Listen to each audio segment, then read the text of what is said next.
Hi, Suzanne Clegg here, and I'm going to talk a little bit about misconceptions about cancer. So I'm a registered dietitian nutritionist and acupuncturist, and I do energetic healing of cancer, and I have a subspecialty in cancer, and there's a lot of misconceptions about cancer. So the first misconception is about the role of nutrition.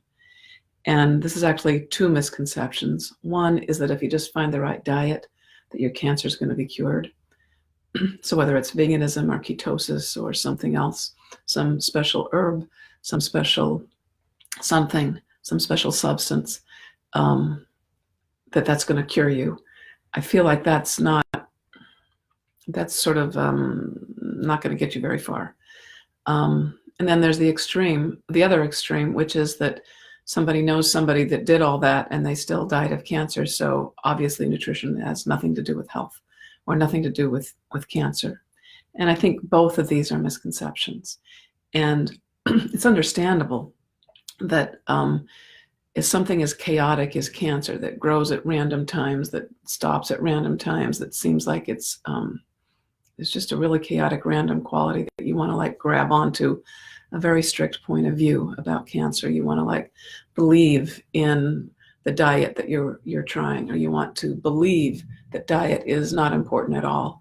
And I would say that as understandable as it is to hold on to a strict point of view, that neither point of view is actually accurate, that it's actual in the mediation between the polarities that your power lies. Your power lies right in the center, where of course there's nutrients that are going to help your body function better. And of course they're not the whole picture. There's, cancer's probably multifactorial in your situation. So it's really not about believing in about either one of these camps. It's about receiving information and guidance from yourself, from your own intuition, from health professionals like myself who can guide you with food, with feedback, so we're not believing in anything. We're just getting feedback, tweaking it, seeing if it works, seeing if it doesn't work, trying this, trying that. Always emphasizing that it's about a process. It's not about clinging to a cure. All right. So that's misconception one. So misconception two is about the role of psychology and mindset in healing. And these misconceptions, I think, have to do with, again, wanting to believe in something, wanting to believe that if you just heal your childhood traumas, your cancer is going to get better. Or just believing that if you believe hard enough, your cancer is going to get better. Or the other extreme is that the psycho-spiritual aspects have nothing to do with cancer, and it's a big waste of time to work on any of that. So all this whole thing where we're trying to cling to something so we really don't have to deal, I think that is the biggest misconception. It's almost like not about the psycho-spiritual healing versus the it doesn't matter argument. It's really about how to create a mediation, how to create, obviously, if you're more open to positivity, you'll get ideas that you might be closed off to otherwise. And obviously, we don't want to blame the victim, right? That's not helpful at all. So misconception about psychology is usually just making it either not important at all or too important. And there's this mediation. All right, now the number three misconception about cancer is about spiritual healers. And since I do spiritual healing, I do distance healing, I do laying on of hands, I'm sensitized to this. And I know people say that all spiritual healers are quacks when it comes to cancer.